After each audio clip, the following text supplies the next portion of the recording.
इस वक्त बहुत ज्यादा लोगों का जो इंटरेस्ट है वो स्टॉक मार्केट लिंक्ड स्टॉक्स में है, जैसे BSE, CDSL, Angel One, Motilal, CAMS, KFin. तो इन सारे स्टॉक्स में आपको क्या करना चाहिए? देखो, जो मेरा पर्सनल ओपिनियन है, इन सबको अवॉइड करना चाहिए। और अगर आपके पास पुरानी बाइंग है तो आपको प्रॉफिट बुकिंग जरूर करनी चाहिए। सारी ना करो तो पार्शियल जरूर करो। अब इसकी वजह क्या है? इनकी जो मेन इनकम आती थी खास करके ब्रोकर्स की, वो आती थी वीकली ऑप्शन से कि रोज ही वीकली एक्सपायरी हो रही है। अब 15 नवंबर से वीकली एक्सपायरी बंद हो गई, सिर्फ सेंसेक्स और निफ्टी की रह गई।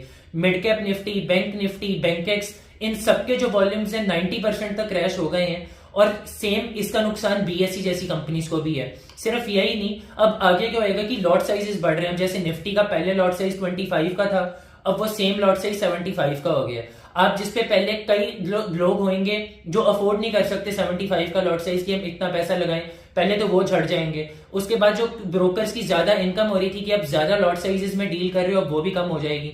तो इसका जो नेगेटिव इम्पैक्ट है ये सिर्फ ब्रोकर्स तक नहीं होएगा, इनको बीएससी को भी इम्पैक्ट होएगा क्योंकि इनके भी कुछ एक चार्जेस होते हैं। और दूसरा ये है कि अब क्योंकि मार्केट गिर रही है, जिसका ये बीएससी को सबसे ज्यादा नुकसान होएगा, तो लोगों की बाइंग सेलिंग कम हो गई है। लोगों की ज्यादा ट्रांजैक्शन तब होती है, आपने कोई शेयर लिया, वो ऊपर चला गया, बेच दिया, दूसरा ले लिया। अब सारे लोग इन स्टॉक्स में फंस गए तो खरीद बेच हो नहीं रही। तो मेरा क्लियर कट ओपिनियन होएगा, आप इनको अब अवॉइड करो इस रैली के बाद।